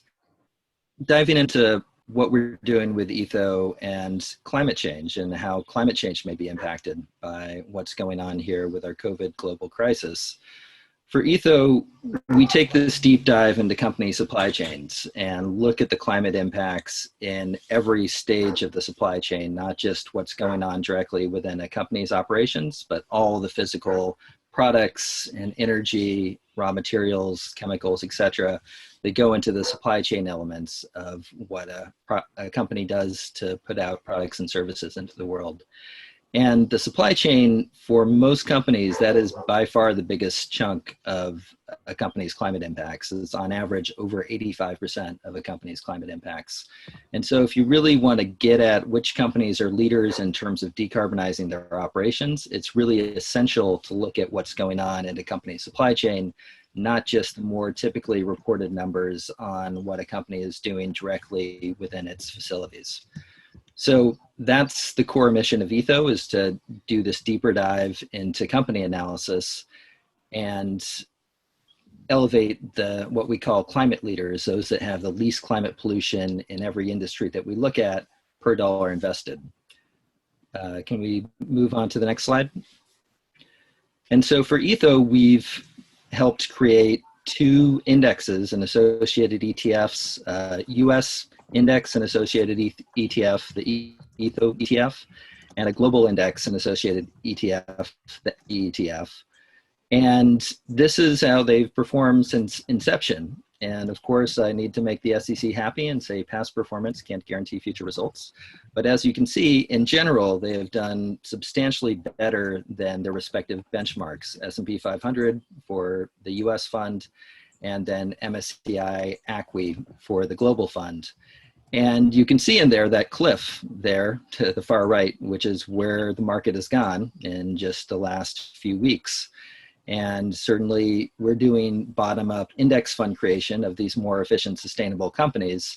Those companies on average have gone down as well, but you can see on average, we still are doing substantially better than the benchmarks. And for the global fund in particular, it's far ahead of MSCI ACWI.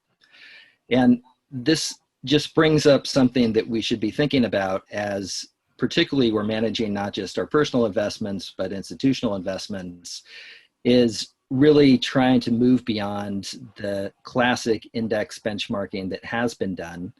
And right now, if you are investing in a standard global benchmark like MSCI ACWI, you essentially are locked into really substantial losses, not just because you have unsustainable companies in there, but because you have a whole mix of companies that really aren't prepared to deal with the new global realities, be it COVID or. And so with ETHO, we're helping show that when you build products from the bottom up, generally you are just creating baskets of companies that are at least somewhat more de-risked, that are better to weather both the ups and downs in terms of the curveballs that can be thrown at the global economy, like the largest one we've seen in a very long time right now. Moving on to the next slide. So just finally, I wanted to talk a little bit about what's going on specifically in the energy markets. And I'm sure most of you have seen the headlines about where oil prices have been going, and consequently where fossil fuel company valuations have been going. The last time that we saw oil crash down to around $20 a barrel, there were massive losses that all the oil majors were running for several months, and they were actually borrowing money to pay dividends, primarily to keep fixed income institutional investors invested in their shares. This time, we've seen an even bigger crash in the price of oil. And this is also alongside the development of electrification being something that finally is looking like a more affordable, realistic option for a much wider range of people. In fact, Bloomberg relatively recently looked at how electrification penetration could disrupt and cause a next very sustained oil crisis just by replacing about 2% of global demand for oil.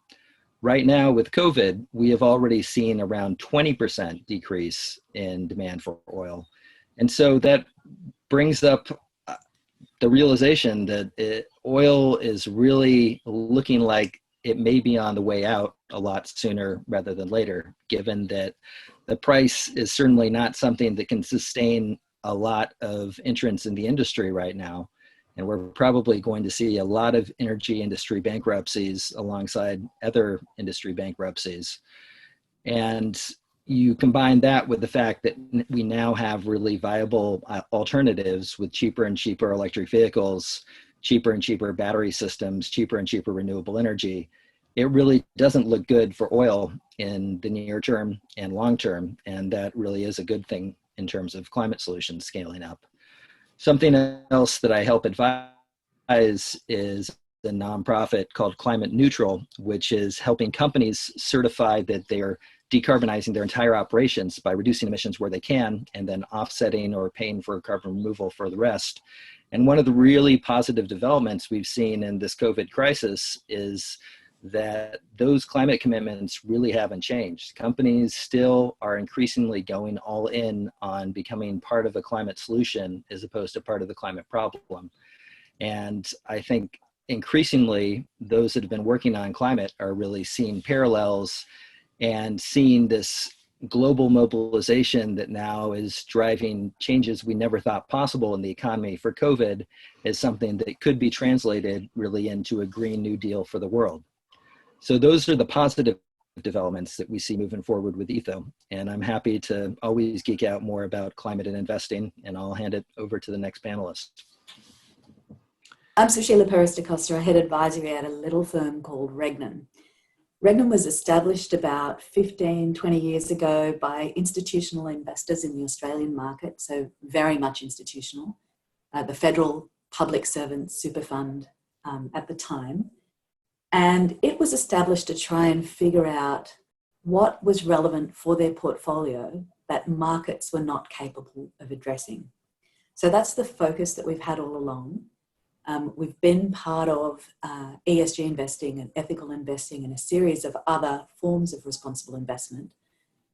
But one of the key planks of our activity has always been founded in a recognition that decisions that you make within your investment portfolio about what to invest in and what not to invest in are not going to be enough to solve some of the problems that affect portfolios. And I think COVID is really showing a lot of that right now. So we're realizing just how important it was to have strong institutions that were capable of making science-based decisions. We're realizing how important it was to have competent governments at all levels with enough capacity to be able to understand who they should be paying attention to in addressing this. And so my focus today is very much on thinking about how we make sure we don't waste a crisis. I wanted to start actually with a brief quote from a book by Sharon Astick, A Nation of Farmers. And she's quoting a fellow called Professor Thomas Princeton from the University of Michigan, who wrote about his research on international conflict resolution. He says, however intractable an intersocietal conflict might be, there are always people working on the solutions. Pick the direst time in the Middle East conflict, for instance, and you can find someone hidden away in a basement drawing up maps for the water and sewer lines, the lines that will connect the two societies and that must be built when peace is reached, as inconceivable as it is at that time. Someone else is sketching the constitution for the new country, the one that is also inconceivable at that time. And someone else is outlining the terms of trade for the as yet unproduced goods and services that will traverse the two societies' border. Surrounded by intense conflict, hatred and violence, these people appear the fool and idealists who do not know and cannot accept the reality of their society's situations. If they really knew that situation, others would say, they would be realists and would concentrate their efforts on the immediate challenges, that's my paraphrase, But in practice, when a threshold is passed, when leaders shake hands or a jailed dissident is freed or families from two sides join together, everyone casts about for a new way to organise. What we have today, so I've ended that quote, what we have today is that moment when that threshold is very much in question. We may be on the verge of passing that threshold. And so it's important that we look to existing work that's been done in all corners of the world about the new version of an economic and social compact that we all must build together. And we've heard some fantastic examples of that from some of our other speakers today. The part that I'd like to focus on is the fact that markets don't have the solution. So the slide that I've got up there today is actually taken from a group called the 2 Degrees Investing Initiative, who recently raised a bit of a controversial point in the responsible investment world when they identified that moving portfolios of shares is not necessarily going to solve the problem of climate change. So this bubble shows the portfolio, and it has moved from including 3 factories in a car to a car, an electric car, a wind farm and a factory. And that's not changing the existence of those other factories outside of the portfolio. It's not changing what happens in the real world. What's absolutely necessary is for us to be focusing on the institutional settings that shape those markets and that shape the economy. In Australia, we have the fortune or misfortune of having some very live examples where clear warnings about, for instance, bushfire preparedness or the pandemic that we're facing today were not heeded in time. It's critical that we focus on how we cultivate the right kind of institutional settings to make sure that when we are able to think beyond the immediate needs, the survival needs of communities and of businesses, that we have the right settings in place to make sure that we are protecting those social assets and economic assets on which the continued performance of portfolios as well as societies and economies depend. One of the arguably bigger problems is that excessively market-based thinking drives certain kinds of government decision-making. And indeed, its politicisation can result in the installation of certain kinds of governments. So for instance, if you are a fossil fuel economy, it may be that the balance of market interests in your economy, including investors invested in existing market participants in the share market that you happen to have, that balance may be about retaining the favour for fossil fuel-based companies over their disruptive competitors. And that may lead you to favour the kinds of governments that are quite friendly to markets as opposed to those that are thinking broadly and economically about, for instance, the costs of the major catastrophes that occur as a result of climate change or unheeded pandemic warnings. So one of the things that I think is really important for investors and universal investors in particular, a phrase I'll come back to be thinking about is how to both make sure that they are able to value the social assets that do exist within their portfolios but currently don't have numbers attached to them, and how to help form the bulwark against the policy capture that can occur across economies, because they need to be the strong institutions that provide that balancing point against strong market voices. Unfortunately, this inevitably takes us into the territory of political economy. And many of us, both in the private sector, not-for-profits, and in the public sector, find it quite an allergic concept to have to weigh in on things like political economy, because it has the potential to look very politicised. But I'd argue that today we have no choice. The fact that tax policies can affect the amount of public health investment, that austerity policies demonstrably affect the health and cohesiveness of the communities that we depend on to continue to survive through crises such as this. The fact that climate policies are absolutely a politicized issue in many jurisdictions. That means we have no choice but to make sure that we are part of the solution that holds the ground for sensible political economy that takes into account the social assets and the environmental assets on which we all depend. The example of markets not being the whole story is a really easy one to see today when we see that alcohol companies are making hand sanitizer and that auto companies are making ventilators, but we need to be able to hold those ideas in ground and start investing in those ideas already. And there's a range of ways to do that. I'll leave that there. Great. So thanks very much, Sushila. All right, Nigel, there's a question in the chat box about passive investing versus active investing. And Sushila was talking about this as well. Like, what has to change the business as usual and what might change in indexes? And maybe Ian, you can jump in about, how an index works for ETHO. Yeah, thanks, Paul. This is a question from Martha Turner. I think it's an absolutely cracking one. There's an awful lot of sustainable investment or impact investment, whatever label you want to put on it, that is focused on a tiny corner of the market. And this is an area which has grown significantly over time, but it's still a specialist thing. What I would like to see is that stock exchanges provide some form of ratings across all the stocks that are listed, that there is some effort to attribute performance at least by into some sort of buckets of performance, exactly as HIP Investor is doing, so that rather than this being what's still a minority activity, it's something which is forced into the mainstream. We've got some way to go to get there, but I think getting all of this, whether it's both green bonds, fixed income, as well as equity investments and funds, out from the slightly dark corners where only the ESG people really care about it, into the mainstream of investment. And that's exactly ETHO's mission behind what we're doing, is how can we effectively reinvent passive. Passive investment is not exactly the best word for it. Let's call it broadly diversified investment that isn't trying to pick winners and losers on a regular basis.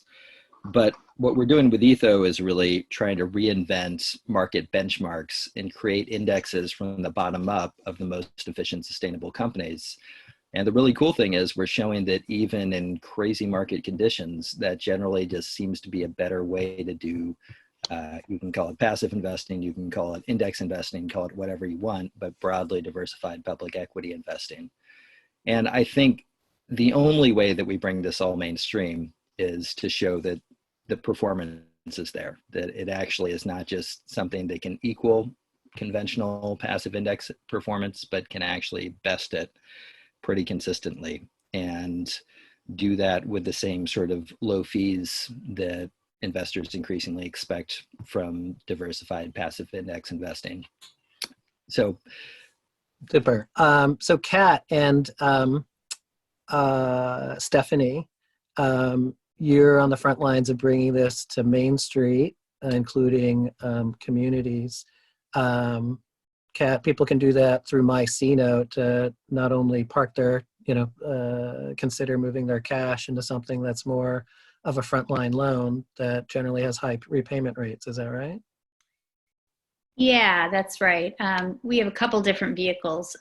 We obviously have the standard things that we've been doing for years, which is we've had 0 losses, 0 defaults, exceptional track record.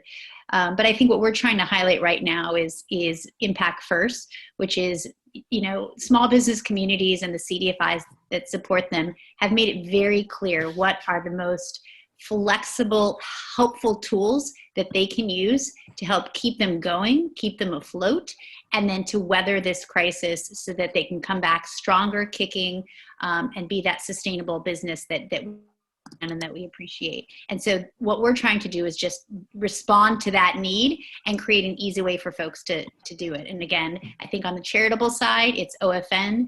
I think they're a fantastic network of CDFIs. There are also over 1,000 CDFIs, many of whom are not members of OFN, that need support too. And so I just want to highlight there are a lot of folks who could use that capital. And on the patient loan side, again, I think you're going to find options like our rapid response loan. I think like the great work that Stephanie's doing with her team to create a creative vehicle, and others. And the last thing I would just say, Paul, is we need all of this. I just want to encourage folks on the call to look at this as a big tent. We need all of these solutions. And so I encourage you to not just look at one, look at 5, explore which one is the first one you want to support, and then the second and the third if you can. Because really, I think, I think most of us understand how large this issue is, how many businesses and communities this is affecting, and that it really will take all of us coming up with creative solutions and moving on them to address it sufficiently. Great. And Stephanie, the Main Street Bucket Brigade, so that's open for business. You can come in as an entrepreneur and investor. Yes, you can. And we will, I just want to echo everything about C-Note and what Kat just said about that. If, let's say you are living in a place where there are, you go on OFN, Opportunity Finance Network, or you also go on the Association for Enterprise Opportunities, which tends to be the smaller nonprofit leaders and CDFIs that do small businesses. Let's say you do not find a local CDFI or nonprofit lender and you want to support a local small business or a nonprofit through a loan. You can also go through Realize Impact, which is a nonprofit that is piloting right now a $0 to $1,000 solution for donor advised funds to do loans to small businesses or equity investments to small businesses, for-profit businesses, and nonprofits through Realize Impact. And so if you need, I can't encourage you enough, I like what Kat said, like find something to do now. If you don't have a specific small business, nonprofit that you want to support, you can use the existing tools, Main Street Bucket Brigade, Realize Impact, Opportunity Finance Network, C-Note, AEO to do that. And if there's not a particular one, invest in a larger bucket of money to do that. So yes, reach out to any of us. I'll send my email out right now. And if we can't find a CDFI or nonprofit lender, if you want to invest in Main Street, we will help you figure out C-Note or Realize Impact, something you can do through your donor advised fund, private foundation, accredited, non-accredited investor to get that money onto Main Street. And John D., your what part of your media is online versus just on network? So mainly on network, it's on ABC Radio. But if you go to abc.net.au and type in Good News with John D., you'll get a whole bunch of good news segments that are held online by ABC Radio in Australia. Super. And how many of those are there? So far, I've done about 120 of those on a weekly basis. Great. So there's lots of good news. There's lots of solutions. Another resource is ashoka.org, which are social entrepreneurs, social and environmental entrepreneurs around the world in several dozen countries, totaling more than 3,000 Ashoka Fellows. All right, Doug, now you introduced a platform called Horizon as well. Is that something people can share their good news on? They absolutely can. So I would direct you to www.horizon.newdayimpact.com / if people have information that they would like to share on that platform, please send it either into me or to Paul Herman, and we'll get it up on that platform. I should also share that on April 13th, we're going to be introducing a community platform so that our community of impact individuals can share information back and forth with one another, and we'll get information out to the group as soon as that's launched in mid-April. Great. All right, and then Melanie, you're working every day to help connect the dots on masks, ventilators, healthcare, as well as more pressing problems. Are there ways that, who should we ask to get involved? There was a question earlier about connecting deep in your community with, you know, where do you find those resources? And, you know, we've seen locally here in my, you know, smaller neighborhood that, you know, you could reach out to your city council members. These leaders are all individuals, you know, with their own challenges and trying to do as much as they can. As well, you know, your social media has been actually very effective with Nextdoor and others, you know, really playing a role for better or for worse in these community conversations. You know, absolutely always going back to your local community foundation if you have the benefit of that, and local CDFIs. Of course, the rural areas are not, you know, as well resourced there, but I would say that every individual through a faith institution or other has an opportunity to bring, you know, groceries to an older person who can't get them. So I would say reach out with each ounce of creativity that you have in order to serve. Super. And then if our connection to Australia is working, Phil, Sushila, and Blair, what actions can each of us take to help build a better world? Sushila? Find ways to quantify and understand the value of the shared social and economic value. If investors are ever to be able to incorporate these into the way that they direct capital to activities, we need to find ways to value those that most investment models understand. I would really recommend the Sustainable Development Goals as a starting point for that. They've got a fantastic set of targets in there which we can measure the underlying health of our societies and economies through. But there are many other of those initiatives, and connecting into the responsible investment community at the institutional level will help you to navigate there. Thanks again for the opportunity. Of course, thanks for joining. We're so glad we can stretch across time zones and continents and build closer community. And maybe you can let us all know what the lottery numbers are tomorrow as well. All right, Phil, I just want to give you one last chance since. Yeah, I'll see if how it goes. So far, sorry so good. about that. Every time I jumped in, it fell out. I probably just wanted to sort of emphasize a couple of things. Just I'm a bit of a systems thinker. I think Nigel made the point before about you know, impact isn't a sector. I think one of the key things, you know, we've got to recognise impact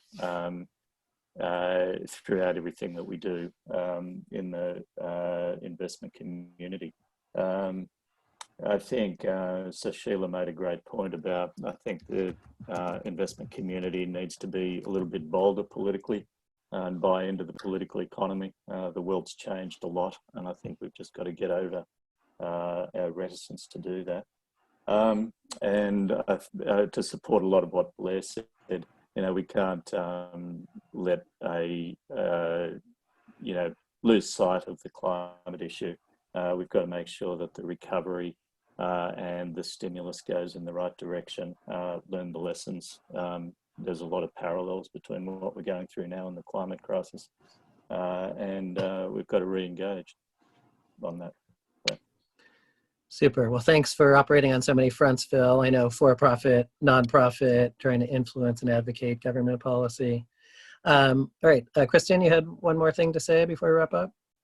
I did, just echoing what a couple people said, but this really is the time to be checking where your investments are. And I do believe that active management is going to be the place to be. So just like Ian and what we do at NIA, really being careful about what companies are, what their pipelines are as far as revenues, and then definitely what they're doing with their cash. And are they working on the world that we want to see? Because putting our investment dollars, whether it's local community or publicly traded, I think that's a move we can all make right now. Super. All right, Nigel and I are going to wrap up. First of all, I want to thank everybody on this call for joining. And then I want to thank my co-host and co-organizer and co-adventurer, Nigel, and of course, William, his son and my godson, who's inspiration, as well as his siblings, Catherine and Alexander. So Nigel, over to you to bring us home. Fantastic. Thanks, Paul. And Nick, if you could just flip over one slide. Every good gathering deserves a good meal. So I thought I'd tell a story about my favorite restaurant in Sydney. And restaurants have all been closed down effectively in Sydney. And so Nellie Robinson, who runs this restaurant, was stuck wondering what to do and realized that all of his produce suppliers couldn't sell their food because all of the restaurants were shut. And a whole lot of his customers couldn't get food from the supermarkets they usually went to because of people panic buying all sorts of crazy things, not just toilet paper. And he realized that he could simply connect those people. And so out of this adversity came the opportunity to connect his suppliers with the produce to end customers with food, and with the bonus item, which you can also ship very good wine with it too. So I thought we should let Nelly tell us in his own words, what has he been doing? Hi guys, Nelly Robinson here from Nell Restaurant. As we know, terrible times at the minute in the whole world, not just in Australia, and we saw straight away a very, very terrible thing is that people were going into shops and absolutely taking all the ingredients and everything that they could see, and people that were in need and people that were isolating just couldn't get the food. So we've put together a run. As you can see, I'm in a van now, and we are going around the whole of Sydney and out of Sydney, and we're delivering boxes of fresh vegetables and fruit with beautiful meats and seafood if they want that option. And what that is we're also putting recipes in there as well. Breaks my heart that people can't go out and get food, so we've just had to make sure that we can help as much as we can. And what people aren't realizing is our suppliers are struggling as well, you know, that from the top all the way down to the bottom, that if restaurants are shut, then the suppliers aren't getting their food. So, you know, for me to support suppliers, and we're using our local suppliers to put that into the boxes with different things in the pantry boxes. We've got local honeys and things, and we're making, you know, sticky toffee puddings at Nell. But then we've got our local herb guy that's got beautiful baby herbs that are growing. So we're putting a punnet of them in with fresh vegetables and fruits. You know, at the end of the day, people are in need, and we found a niche that we can help, as well as keeping my staff employed. I've had to let go of 18 staff, which was very heartbreaking. You know, we own the company 100%, myself and my wife Danielle, but we've got 4 guys that are on visas that can't get benefits. The government will not support them. So we have to keep them in a job, or else they will have no money or income coming in. So we are doing our best every week to break even on these boxes to make sure that these guys get a wage. It breaks my heart looking at these guys because they know. Thank you very much. Bye-bye. And if we just flip 2 slides down, Nick, to the last thing, I was going to end with this. And I think Sean O'Shaughnessy raised this question, or this point in the chat, which is, you know, business as usual doesn't work anymore, and we need this to change. But this is the big challenge, which is right now it feels like there is only one way, which is to change a whole load of things. And it will be all too easy as we come out of this to slide back to comfortable ways. So, you know, one of the things I think we're trying to do through this, through ESGX and this whole initiative, is to find ways to help each other to drive change forward in a positive way. There are opportunities everywhere. This is the summit of Mount Everest. We don't need to climb a mountain that big, as Nell has shown in his restaurant. You can climb a small mountain and do something amazing for everybody in your network. So I think with that positive message, that's the end for me. Thank you all from joining from all around the world, and thanks to all our panelists also. Paul. And this will be continued. This is the kickoff of the ESGX community. There'll be future webinars and communications. Please share your feedback with us. Please suggest content that we can drive action, inspiration, and education through this community. And it's up to us. We are the ones we are waiting for. So let's all take action like we're all doing on this call. And let's get other people to follow, join, co-lead, or co-innovate. Fantastic. All right. Have a safe and healthy week, everybody. Wash your hands, enforce social distancing. We're all going to make it through together. Our society has been through world wars and through other biological and psychological challenges. We are resilient, we are adaptive, we are innovative, and we are humanity together. Look forward to our next conversation. Thank you.